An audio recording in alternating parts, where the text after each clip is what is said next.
Hello friends, स्वागत है आप सभी का हमारे यूट्यूब चैनल सीएससी इंस्ट्रक्टर में।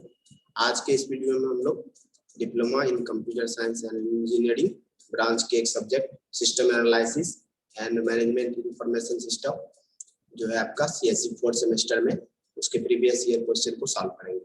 ठीक है, तो सामने स्क्रीन पे दिखाई दे रहा है 2018 में ये क्वेश्चन पूछे जा चुके हैं। तो चलिए शुरू करते हैं हम लोग। Question number 1, SDLC stands for. SDLC का फुल फॉर्म क्या होता है? Option A system development life cycle, option B है structures design life cycle, option C है सिस्टम डिजाइन लाइफ साइकिल और ऑप्शन डी है स्ट्रक्चर डेवलपमेंट लाइफ साइकिल। इसका जो करेक्ट आंसर है वो है ऑप्शन नंबर ए, यानी सिस्टम डेवलपमेंट लाइफ साइकिल। काफी इंपॉर्टेंट टॉपिक है। Question number 2, in which phase of SDLC the user actual start using the system। तो SDLC के किस फेज में यूजर जो है सिस्टम को स्टार्ट कर उसका यूज करता है? Option A implementation, option B है डिजाइन, ऑप्शन सी है मेंटेनेंस, ऑप्शन डी है एनालिसिस। तो इसका जो करेक्ट आंसर है वो है आपका ऑप्शन ए, यानी implementation. Question number 3, a graphic representation of an information system is called. तो किसी भी इंफॉर्मेशन सिस्टम को ग्राफिकली रिप्रेजेंट करते हैं हम लोग, तो उसको क्या कहते हैं? Option A flow chart, option B है पिक्टोग्राम, ऑप्शन सी है डेटा फ्लो डायग्राम यानी DFD और ऑप्शन डी है हिस्टोग्राम। तो इसका जो करेक्ट आंसर है वो है option B will be the correct answer, यानी option C data flow diagram. Short में इसको हम लोग DFD भी बोलते हैं। ठीक है। Question number 4, a cost benefit analysis is perform to access. तो कॉस्ट बेनिफिट एनालिसिस हम लोग परफॉर्म करते हैं किसके में, किसको एक्सेस करने के लिए? ऑप्शन ए है economic feasibility, option B operational feasibility, option C है टेक्निकल फिजिबिलिटी और ऑप्शन डी है all of the above.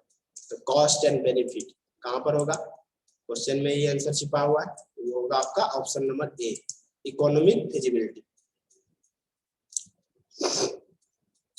Question number 5, the step-by-step instruction that solve a problem is known as। Step by step किसी भी problem या instruction को solve करने को हम लोग क्या कहते हैं? ऑप्शन ए है एल्गोरिथम, ऑप्शन बी है लिस्ट, ऑप्शन सी है प्लान, ऑप्शन डी है सीक्वेंशियल स्ट्रक्चर। इसका जो करेक्ट आंसर है वो है आपका option number A, an algorithm. ये सभी को पता होगा। क्वेश्चन नंबर 6 में क्या पूछ रहा है? Grouping of all functionally related elements is known as. काफी इंपॉर्टेंट क्वेश्चन है ये, कई बार एग्जाम में पूछा जा चुका है। कह रहा है फंक्शनली जो भी उसका कार्यात्मक है, फंक्शनली रिलेटेड एलिमेंट्स का जो ग्रुपिंग होता है उसको हम लोग क्या कहते हैं? Option A cohesion, option B है कपलिंग, ऑप्शन सी है बोथ ए एंड बी और ऑप्शन डी है नन ऑफ देम। इसका हो जाएगा option A, coupling and cohesion. एक बार आपके एग्जाम में पूछा जाता है, ऑप्शन ए जो है correct answer. Question number 7, in object-oriented design, the attributes and methods are bundled together is called। तो ये क्वेश्चन भी आप लोगों को आना चाहिए। कह रहा है ऑब्जेक्ट ओरिएंटेड डिजाइन में एट्रीब्यूट और मेथड्स जो भी है उसको हम लोग एक साथ बंडल करते हैं, तो उसको क्या कहते हैं? Option A class, classes, option B है ऑब्जेक्ट, ऑप्शन सी है इनकैप्सुलेशन और ऑप्शन डी है इनहेरिटेंस। इसका जो राइट आंसर है वो है आपका ऑप्शन सी, यानी इनकैप्सुलेशन।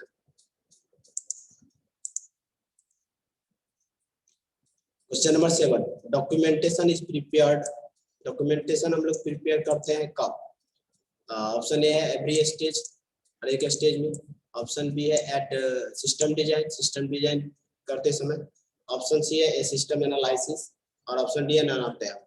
तो डॉक्यूमेंटेशन जो है हम लोग हर एक स्टेज पर करते हैं, तो इसका हो जाएगा क्वेश्चन नंबर 8 का correct answer option number A, at every stage. Clear है सभी को? Question number 9, who design and implement database structure. तो डेटाबेस स्ट्रक्चर जो होता है उसको कौन डिजाइन और इंप्लीमेंट करता है? Option A clients, option B है प्रोजेक्ट मैनेजर, ऑप्शन सी है टेक्निकल राइटर्स, ऑप्शन डी है डेटाबेस एडमिनिस्ट्रेटर। तो इसका हो जाएगा correct answer option D will be the right answer, यानी आपका हो जाएगा डेटाबेस एडमिनिस्ट्रेटर। सेक्टर यानी DBA। Question number 10, the process of identifying and correcting mistakes in a program. तो किसी भी प्रोग्राम में जो भी आपका मिस्टेक्स है उसको करेक्ट करना, उसको आइडेंटिफाई करने के लिए जो प्रोसेस है उसको हम लोग क्या कहते हैं? ऑप्शन ए है डिबगिंग, ऑप्शन बी है वेरिफिकेशन, ऑप्शन सी है वैलिडेशन, ऑप्शन डी है फ्रेगमेंटेशन। तो इसका जो राइट आंसर है ऑप्शन ए, डिबगिंग। सारा क्वेश्चन इंपॉर्टेंट है, सभी को आप लोग देखिए। Question number 11, fast stands for, FAST का फुल फॉर्म क्या हो सकता है? 4 ऑप्शन है, तो चलिए मैं डायरेक्ट आंसर ही बता देता हूँ आप लोगों को। क्वेश्चन नंबर 11 का जो है वो होगा ऑप्शन नंबर सी, यानी facilitate application specification technique. Facilitated application specification technique, fast stands for. Question number 12, system study involves. System का जो अध्ययन है उसके अंदर क्या क्या इन्वॉल्व होता है? तो 4 ऑप्शन है, identify current deficiency and establishing new goals. Option B है documentation the existing system. Option C है study of an existing system. Option D है ऑल ऑफ द अबव। तो इसका जो राइट आंसर है वो है आपका ऑल ऑफ द अबव। ये सभी इन्वॉल्व होते हैं आपके सिस्टम स्टडी में। Question number 13, enhancement, upgrade and bug fixes are done during dash step in SDLC। तो जो भी बग आपका एरर आता है, एनहांसमेंट, ये सभी को फिक्स करते हैं हम लोग किस स्टेज में? SDLC का 6-7 स्टेज होता है, तो किस स्टेज में करते हैं? Option A maintenance and evolution, option B है प्रॉब्लम आइडेंटिफिकेशन, ऑप्शन सी है डिजाइन और ऑप्शन डी है development and documentation. Question number 13 का जो राइट आंसर है वो है आपका option number A, maintenance and evolution के समय में हम लोग जो भी अपग्रेडेशन है, बग है, उसको फिक्स करते हैं। ये भी SDLC का एक स्टेज है। Question number 14, the primary objective of system design is to. तो सिस्टम डिजाइन का प्राइमरी जो उद्देश्य है वो क्या है? Option A design the program, database and test plan. Option B है design only user interface. Option C है इम्प्लीमेंट द सिस्टम और ऑप्शन डी है find out how the system will perform. तो कैसे सिस्टम वर्क करता है वो बताना। तो इसका जो हो जाएगा क्वेश्चन नंबर 14 का आंसर वो है आपका option number A, design the programs, database and test plan. तो ये जो होता है आपका सिस्टम डिजाइन का प्राइमरी ऑब्जेक्टिव होता है। क्वेश्चन नंबर 15, सॉफ्टवेयर वेरिफिकेशन से, सॉफ्टवेयर वेरिफिकेशन क्या कहता है? Option A it satisfy the user requirements. Option B है it satisfy the business requirement. क्या ये यूजर रिक्वायरमेंट को सेटिस्फाई करता है या बिजनेस रिक्वायरमेंट को कहता है? ऑप्शन सी है check errors in the program. तो सॉफ्टवेयर वेरिफिकेशन क्या से करता है? तो check error in the program या none of the above. 4 option है, सोच के बताना है आंसर। तो चलिए मैं बता देता हूँ, इसका हो जाएगा सॉफ्टवेयर वेरिफिकेशन का आंसर जो होगा वो कहता है it satisfy the user requirements. ठीक है, जो भी रिक्वायरमेंट है उसको कहता है कौन? Software verification. वेरिफिकेशन और वैलिडेशन आपके सिलेबस में, उसको पढ़िए, खुद ब खुद आंसर हो जाएगा। Question number 16, white box testing. Testing भी आपके सिलेबस में। White box testing is conducted to, white box testing जो हम लोग कंडक्ट करते हैं किसके लिए? Option A check output, option B improve code efficiency, option C है to check behaviour under heavy load और ऑप्शन डी है नन ऑफ द। तो हम लोग इनपुट आउटपुट जो भी है उसको चेक करने के लिए हम लोग व्हाइट बॉक्स टेस्टिंग कंडक्ट करते हैं। तो क्वेश्चन नंबर 16 का ऑप्शन ए करेक्ट आंसर है। Question number 17, system are modified whenever. System को मॉडिफाइड करते हैं कब? ऑप्शन ए है यूजर्स रिक्वायरमेंट चेंज, जब यूजर का रिक्वायरमेंट चेंज हो जाता है। ऑप्शन बी है new computers are introduced in the market, नया कंप्यूटर जब मार्केट में आता है। ऑप्शन सी है new software tools becomes available in the market, तो नया सॉफ्टवेयर टूल आ रहा है मार्केट में तब करते हैं। Option D other organization modify the system, अगर कोई और ऑर्गेनाइजेशन सिस्टम को मॉडिफाई कर रहा है। तो इसका जो राइट आंसर है वो है ऑप्शन ए, यानी जब यूजर का रिक्वायरमेंट चेंज होता है तो सिस्टम को मॉडिफाइड किया जाता है। Question number 18, what is the programming style of the object oriented conceptual model. तो ओप्स का नाम अपने लोगों ने सुना होगा। इसका जो स्टाइल है किस तरह का है? Option A invariant relations, option B है एल्गोरिथम्स, ऑप्शन सी है क्लासेस एंड ऑब्जेक्ट और ऑप्शन डी है नन ऑफ द अबव। इसका जो राइट आंसर है option C, classes and objects. Object oriented programming C++ आप लोगों ने पढ़ा होगा तो पता होगा। Question number 19, which type of maintenance deals with the problem arise during use of software। तो जब हम लोग सॉफ्टवेयर का यूज करते हैं तो किस तरह का मेंटेनेंस से रिलेटेड प्रॉब्लम अराइज होता है। ऑप्शन ए है करेक्टिव, ऑप्शन बी है एडेप्टिव, ये सभी मेंटेनेंस का टाइप्स है, ऑप्शन सी है प्रिवेंटिव और ऑप्शन डी है नन ऑफ द अबव। तो थ्योरी अगर पता होगा तो इसका जो राइट आंसर है ऑप्शन ए, करेक्टिव मेंटेनेंस जो है डील करता है जब प्रॉब्लम अराइज होता है सॉफ्टवेयर यूज करते समय, तो करेक्टिव मेंटेनेंस वहां पर डील करता है। Question number 20, the most important attribute of a system analyst is. तो सिस्टम एनालिस्ट का मोस्ट इंपोर्टेंट एट्रीब्यूट कौन सा है। Option A excellent programming skill, option B है very good hardware design skill, option C है very good technical management skill और option D है very good writing skill. तो सिस्टम एनालिस्ट जो होता है एक पर्सन होता है, उसका मेन इंपोर्टेंट एट्रीब्यूट क्या है, तो वो है आपका option C, very good technical management skill. Technical भी होना चाहिए और मैनेजमेंट दोनों स्किल्स उसके अंदर होना चाहिए, बहुत अच्छा, ठीक है, पूरा अच्छा नॉलेज होना चाहिए उसके पास। चलिए, तो ये 20 MCQ थे आपके 2018 में system analysis and design management information system subject के। आगे कुछ सब्जेक्टिव है, जल्दी से हम लोग देख लेते हैं। क्वेश्चन नंबर 2 में explain the purpose of outcome of feasibility study. Feasibility study का पर्पस क्या है, उसका आउटकम क्या है, उसको एक्सप्लेन करना है। SRS document, what is the importance of SRS document, कई बार ये क्वेश्चन रिपीट हुआ है।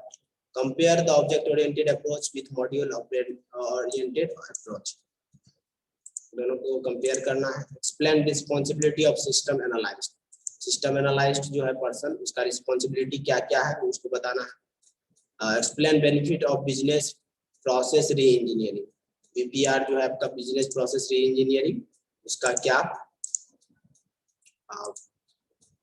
प्रोसेस है वो बताना है। तो बाकी के क्वेश्चन मैं आप लोगों को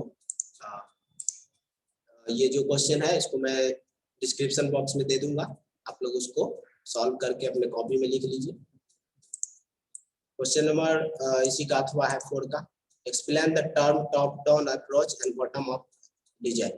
तो टॉप डाउन और बॉटम अप डिजाइन के बारे में बताना है। टेस्ट प्लान क्या होता है, module manual versus automated system, ये सभी आपके सिलेबस में, इन सभी को बताना है। Short notes, right the short notes on interface design activity, तो इंटरफेस डिजाइन एक्टिविटी पे शॉर्ट नोट्स लिखना है। Right short notes on the management information system, MIS जो है आपका, उस पर एक छोटा व्याख्या लिखना है। Explain the various issue involve in maintenance, तो मेंटेनेंस का बहुत सारा इशू है, उसको बताना है आपको। Discuss different types of system in details, तो जो भी आपका सिस्टम है डिफरेंट टाइप का, उसकी डिटेल्स, उसको डिटेल्स में बताना है। Explain various faces of SDLC, काफी इंपॉर्टेंट क्वेश्चन है, साथ में मॉडल भी बनाना है और डायग्राम भी बनाना है। SDLC software development life cycle या सिस्टम डेवलपमेंट लाइफ साइकिल, इसका फुल फॉर्म होता है, तो सारा फेसेस को बताना है। Explain the following, joint application development और प्रोटोटाइपिंग, इसको बताना आपको। Explain cohesion and with its types, right it the important of coupling, coupling और कोहेशन मैंने बोला था और ये यहाँ पर पूछ रहा है। Question number 9, why process modelling is important, DFD with example. Process modelling और डाटा फ्लो डायग्राम को बताना है। अब कह रहा है what is the significant of graphical user interface in input and output design of a system, describe characteristic. ये सभी अगर आप थ्योरी पढ़ेंगे सारा क्वेश्चन सॉल्व हो जाएगा। न्यू बैच स्टार्ट होने वाला है सिस्टम एनालिसिस का, तो आप लोग भी ज्वाइन कर सकते हैं। Question number 10, what is UML, UML जो है यूनिफाइड मॉडलिंग लैंग्वेज क्या होता है। Explain basic UML building blocks notations, तो UML जो है आपका वो बताना। ब्लैक बॉक्स टेस्टिंग, टेस्टिंग भी काफी इंपॉर्टेंट है, कह रहा है ब्लैक बॉक्स टेस्टिंग क्या होता है, various black box testing technique को बताना। DSS डिसीजन सपोर्ट सिस्टम क्या होता है, what is decision support system. Discuss Simon's model decision making, तो एक मॉडल होता है उसको भी बताना है। ट्रांजैक्शन प्रोसेसिंग सिस्टम और स्टैटिक एंड डायनेमिक मॉडल, तो ये आपके डिस्क्रिप्टिव टाइप क्वेश्चन है 6 नंबर और 4 नंबर वाला, तो इसको भी आप लोगों को सॉल्व करना होगा। प्रीवियस ईयर क्वेश्चन काफी इंपॉर्टेंट होते हैं आपके एग्जाम के व्यू से। तो मैं ये वीडियो इसलिए बना रहा हूँ क्योंकि कॉलेज में किस तरह से क्लास हो रहा है, तो आप लोग अगर ये क्वेश्चन बैंक पढ़ के जाएंगे तो काफी हेल्प होगा आपके एग्जाम में। सो आज के लिए बस इतना ही। अगर वीडियो अच्छा लगा हो तो वीडियो को लाइक कीजिए, चैनल को सब्सक्राइब कीजिए और अपने दोस्तों के साथ शेयर कीजिए जो भी कंप्यूटर साइंस 4th सेमेस्टर के स्टूडेंट है डिप्लोमा एसपीटी बिहार के। So thank you.